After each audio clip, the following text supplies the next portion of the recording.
Perkenalkan, nama saya Brian Alvaro Sutanto dari kelas 12 MIPA 1 dan absen saya 11. Di sini saya akan mempraktekkan ujian nasional PPKN bab 2, yakni tentang perlindungan dan penegakan hukum di Indonesia.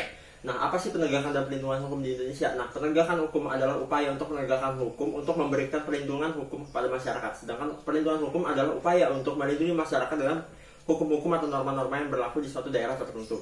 Nah, lalu peran-peran lembaga penegakan hukum di Indonesia, yakni yang pertama adalah Polri. Nah, Polri ini berperan langsung dalam mengamankan, mengayomi, dan melayani masyarakat untuk menciptakan ketertiban dalam masyarakat. Lalu yang kedua ada KPK atau Komisi Pemberantasan Korupsi, yang mana berperan langsung dalam memberantas korupsi dengan cara penyelidikan, penangkapan, dan lain-lain. Lalu yang ketiga adalah advokat atau pengacara, yang berperan langsung dalam melindungi hak-hak dari korban di dalam suatu peradilan atau persidangan. Lalu yang keempat adalah kejaksaan, untuk melindungi dan meringankan hukuman pelaku dalam suatu persidangan, yakni adalah kejaksaan. Nah, lalu hukum-hukum dan dinamika hukum di Indonesia.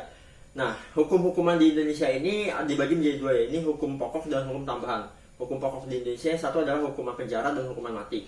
Lalu hukuman tambahan di Indonesia adalah pencabutan hak-hak tertentu serta penyitaan atau perampasan suatu benda atau barang bukti. Nah, lalu pelanggaran-pelanggaran hukum di Indonesia itu dibagi menjadi 4, yakni ada pelanggaran hukum di keluarga, masyarakat, sekolah, dan juga bangsa dan bernegara.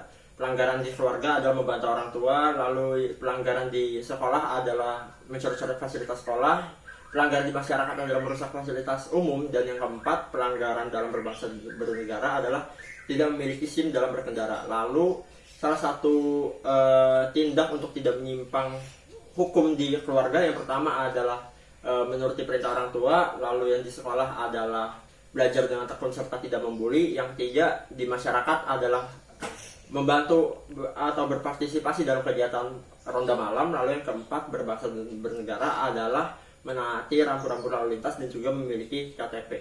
Sekian ujian lisan PPKN bab 2 dari saya tutup dengan para Santi Om.